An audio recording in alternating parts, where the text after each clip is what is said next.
Pierre Fabre et un Castres 11e qui reçoit un Racing 4e qui tourne bien dans le jeu, dans le contenu. Un Castres qui a chuté à domicile face à Pau en difficulté pour ces journées de l'arbitrage. Il faut absolument s'imposer, refuser la défaite à domicile face à un Racing 92 très ambitieux. Et après un 3 partout à la 30e minute de jeu, où on ne s'est pas mis grand chose sous la dent, JBR et les Ciels et Blancs mènent 6-3. A noter que dans cette partie, le demi d'ouverture, Lucas Guillot, jeune espoir de 19 ans, mène la baguette avec Santiago Arata. Le voici, Lucas Guillot, et sans complexe, il va jouer et se faire plaquer sans ballon. Voilà, pas laisser passer.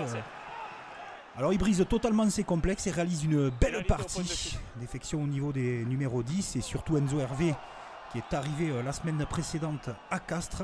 Et on voit Lucas Guillot qui prend des initiatives et en plus sous l'appui des conditions météo difficiles avec un vent d'autant qui souffle latéralement. Il marque ses premiers points en top 14, Lucas Guillot. 6 partout, il fait un duel de buteurs dans cette première mi-temps où il y a des fautes. Le jeu est rendu difficile par les conditions météorologiques pour les deux équipes. Antoine Gibert 9, Castres 6.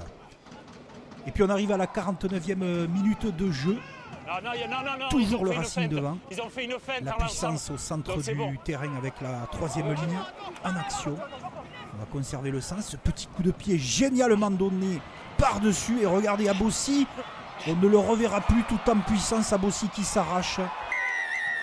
Linaya Abossi absolument hallucinant sur cet exploit individuel.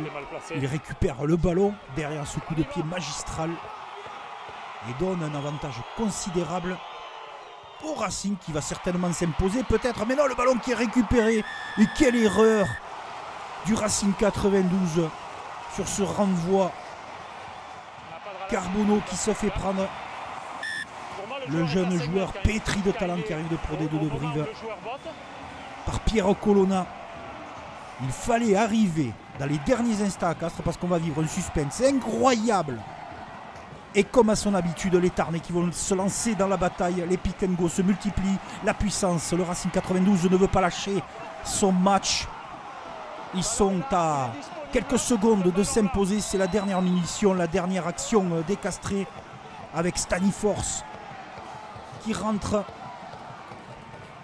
On est patient côté Castré avec l'exemplaire capitaine Mathieu Babilo qui part à son tour et Arata qui va s'arracher pour marquer peut-être. Non, le Racing va s'imposer. Non, derniers instants, l'essai va être validé pour les Castrés. La joie de Sadourny et son staff. Bien sûr, quel exploit des Castrés qui étaient menés 16-6, qui en 10 minutes sont venus cueillir les Franciliens qui allaient réaliser un exploit en s'imposant à Pierre Fabre. Vous voyez bien qu'on a trouvé la ligne sur cet essai collectif formidable de la part des Castrés qui s'impose avec Papali qui a marqué ce second essai. Et on peut fêter ça sous la pluie avec les supporters tarnais.